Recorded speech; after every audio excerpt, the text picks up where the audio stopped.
Hello everyone, आज मैं बहुत खुश हूँ, बहुत ज़्यादा खुश हूँ क्योंकि जिस कंपनी में मैं काम करती हूँ, ये मेरी बस है। पहले तो आप लोग ये देखिए, ये बस मैं ड्राइव करती हूँ और जिस कंपनी में मैं काम करती हूँ वहाँ पे कुछ वीडियोज बने हैं जो कि न्यूज़ में, टीवी में, अखबार में, हर जगह आया है। तो वो वीडियो मैं आप लोगों से शेयर करना चाहती हूँ। सो आप लोग प्लीज़ पूरी वीडियो देखिएगा और आप लोगों को कैसा लगा कमेंट बॉक्स में लिख कर ज़रूर बताइएगा। Okay.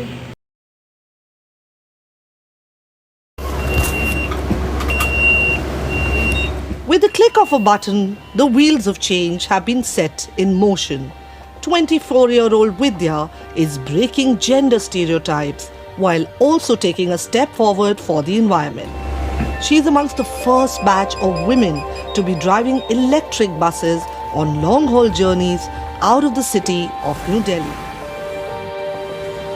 The buses are part of an initiative by private company Nuego that operates one of the largest fleet of e-buses in the country. When I'm on the road, all I think about is how my passengers can reach their destinations safely. India's transport sector contributes to nearly 10% of its total national greenhouse gas emissions. In order to make mobility green, ambitious targets have been announced. On my quest today, I'm curious to learn how can India decarbonize its economy while creating job opportunities for the most vulnerable and marginalized communities.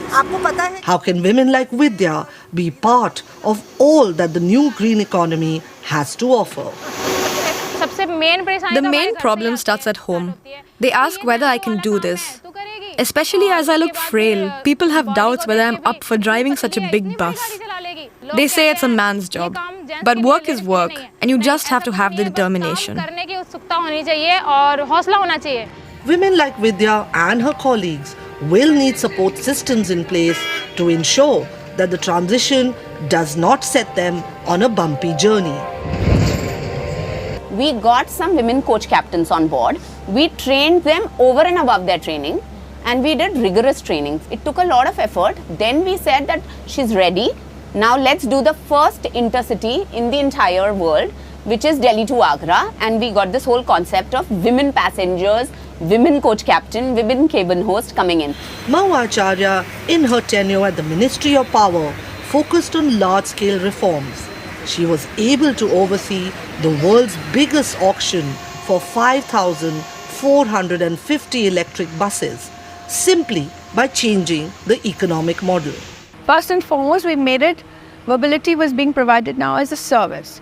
So if the incentive in the right place means private developers are the people who look after the buses, are incentivized for efficiency. This model is what allowed us to achieve scale. Right?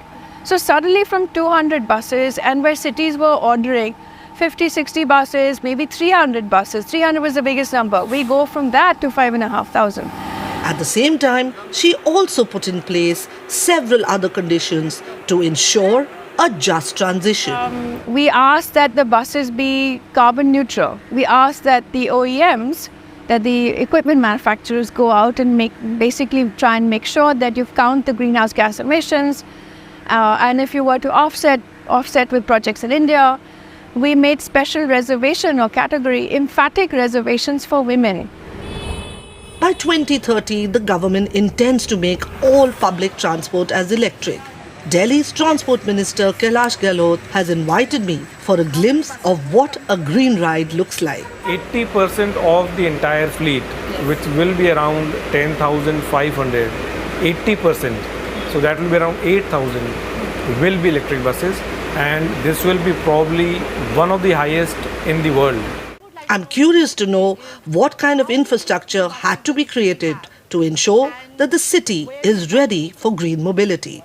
Delhi is the only city where we are electrifying all our depots. Just for electrification of depots, we are spending more than 1,500 crores.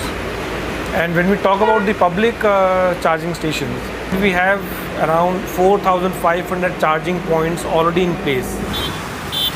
And yet, the sale of electric vehicles is still far behind.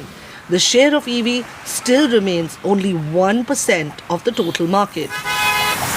India has made it clear that provided with the right financial support from the international community, the transition away from fossil fuels could be faster.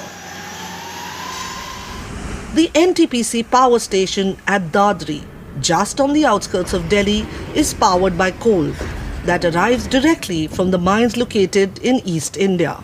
The energy security of the country and for most of India's economy still depends on energy from coal.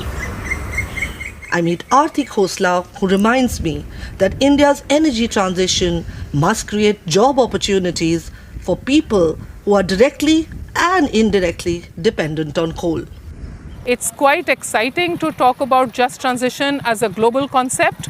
In the end, it will come down a lot to how much upskilling and reskilling can we do for people, what kind of jobs we can offer, what kind of green economy constructs can we create in regions like these where diversified options exist for people, how can they be absorbed into agriculture which is productive, can you create renewable energy complexes in these areas and those people can be employed. But these are all distributed ideas and they don't exist in any kind of policy and regulation, and perhaps that's where effort needs to be.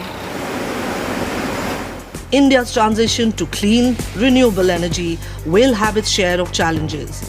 But people like Mahua, Vidya, Kailash remind us that a new world is on its way. And a just transition must leave no one behind.